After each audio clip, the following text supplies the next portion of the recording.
Hi, friends. We're going to talk a little bit about characterization today. And we definitely did talk about this last year when we were doing Catcher in the Rye. But I know sometimes summer brain is real. And so we are going to be focusing a lot on characterization in this icebergs unit as we're examining detail in text. The way that authors highlight change in characters is usually through their characterization. And that's kind of what I was looking for and practicing in our summer reading, but we're definitely going to be focusing on how the author characterizes people in the short stories that we're going to read over the next couple of weeks. So, I want to give you guys some tools and some terms to use so that you can be very specific when looking for characterization. We're going to practice it a little bit.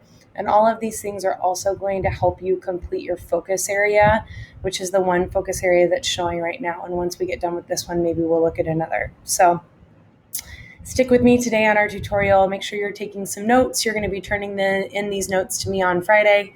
So you're going to want to make sure that you've got something to actually turn in. All right, so today our goals are that by the time you finish taking notes on this presentation, you should understand the definitions of the following terms. So direct characterization and indirect characterization. You should also be able to identify the 5 most common methods for indirect characterization and be able to identify that in some writing, okay? So, characterization in general is the process by which a writer reveals the personality traits of a character in a text. You guys know that. It's basically how we figure out who these people are inside of stories. Um, 2 different ways that you can do this is direct characterization and indirect characterization. Direct characterization is the easiest. This is super basic, and it's basically the author just tells you how the character is. So if I say that Kelly has curly hair, I mean, that's just how I am. So they can say this using adjectives or phrases or epithets, little sayings. Here's a good example. The patient boy and the quiet girl were well mannered and never disobeyed their mother. So here the author is telling you directly they are patient, they are quiet, they are good. They're not showing you actions that imply that they're good, they're just straight up saying it.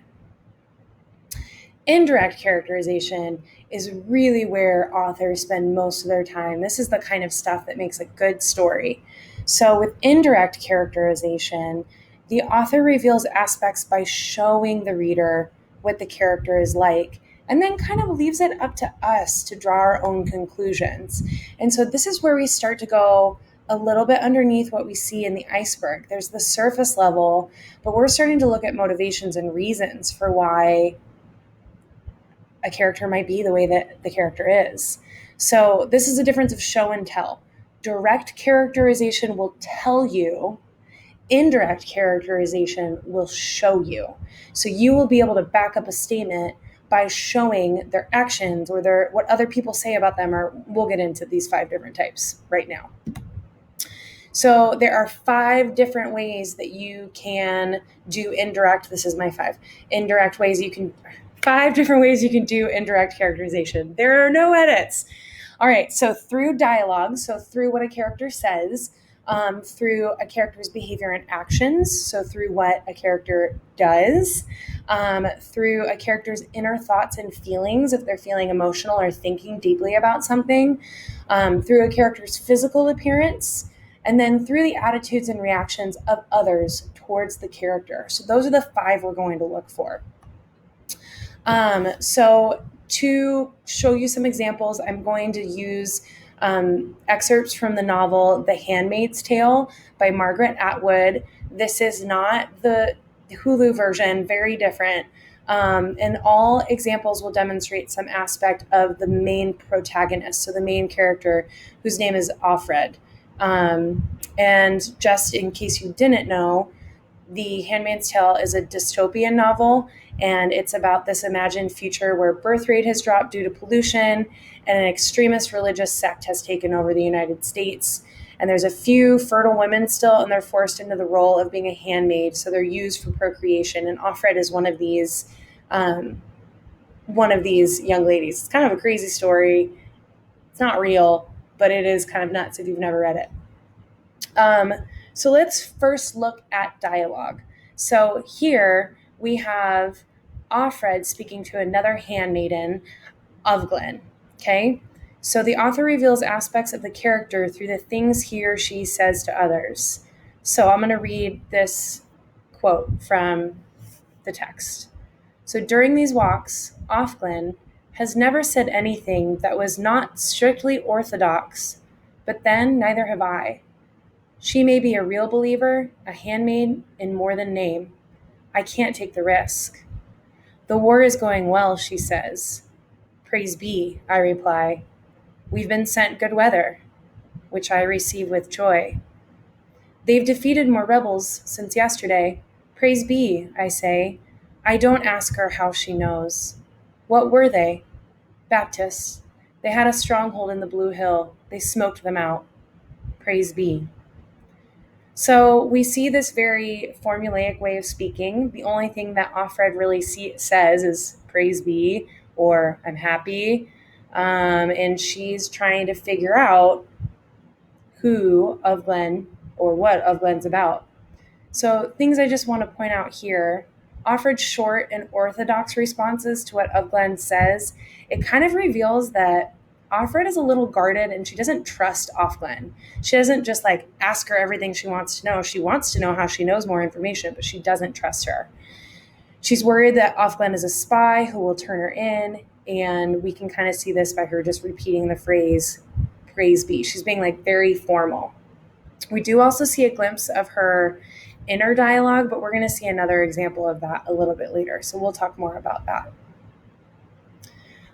Looking at examples of characterization through behaviors and actions. So I'm going to read the excerpt. I want you guys to be thinking about her behaviors and actions and what that might be telling us about her as a character, about Offred as a character. So I explored this room, not hastily then, like a hotel room, wasting it. I didn't want to do it all at once. I wanted to make it last. I divided the rooms into sections in my head. I allowed myself one section a day. This one section I would example with the greatest minuteness, the unevenness of the plaster under the wallpaper, the scratches in the paint of the baseboard and the windowsill, under the top coat of paint and the stains on the mattresses. For I went so far as to lift the blankets and sheets from the bed and fold them back a little at a time so they could be replaced quickly if anyone came. What kinds of character traits do you pick up because of her behaviors and actions? If we were in class, I'd ask you what you think, but I can't hear you. So I hope you answered something in your head. I think there's a couple things. If you read the book, you pick up on this. Offred's decision to really thoroughly examine this room does demonstrate that she's desperate to have something that belongs to her and her alone. I think that's a little bit harder to pick up in this excerpt. I think you see a little bit of how meticulous she is and how careful she is in this text, particularly because she says things like, she went as far as to lift the blankets and sheets, but then fold them back a little at a time. Like she doesn't do anything hastily because she knows she's being watched all the time. Because if someone comes, it's going to be weird. She's going to be punished. I think you also see this cautiousness in how she divides the rooms into sections and she only lets herself do a little bit at a time. But these two traits are part of the text as well. It does help us to see how much she's lost because she's trying to absorb every little ounce of this room that is hers. That's also like not that great. It's uneven plaster and there's scratches on the baseboard and there's stains on the mattresses, but it's hers. And so she's taking significant time with it to have something that belongs to her alone. All right, the third way we can look at characterization is through our inner thoughts and feelings. So here we see a quote where Offred walks into a kitchen and thinks of what it reminds her of. So I walk around to the back door, open it, go in, set my basket down on the kitchen table. The table has been scrubbed off, cleared of flour. Today's bread, freshly baked, is cooling on its rack. The kitchen smells of yeast, a nostalgic smell. It reminds me of other kitchens, kitchens that were mine. It reminds me of mothers, although my own mother did not make bread.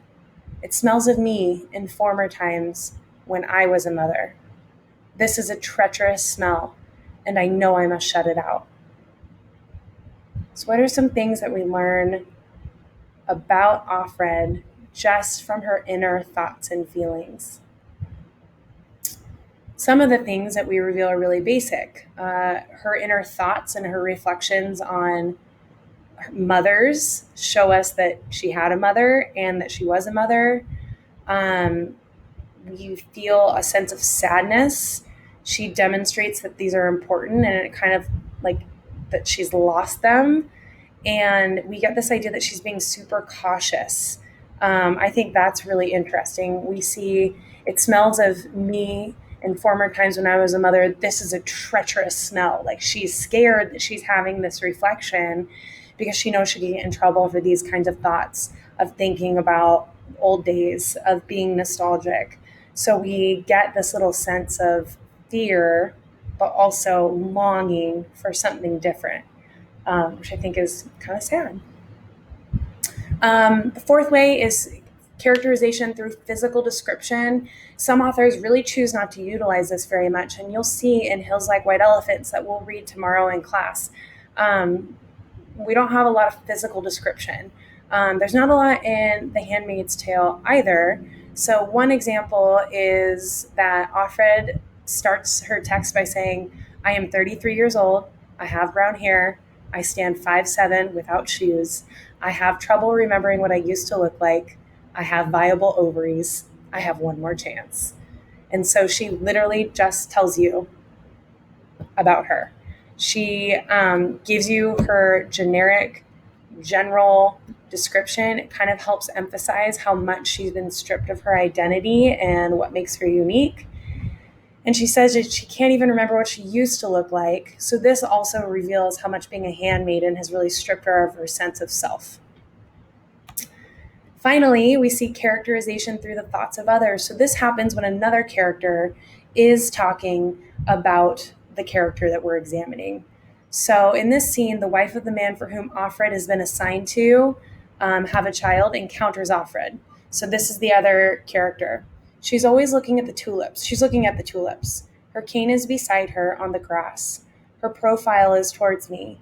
I can see that in the quick sideways look I take at her as I go past. She doesn't turn her head. She doesn't acknowledge my presence in any way, although she knows I'm there. I can tell she knows. It's like a smell, her knowledge, something gone sour, like old milk.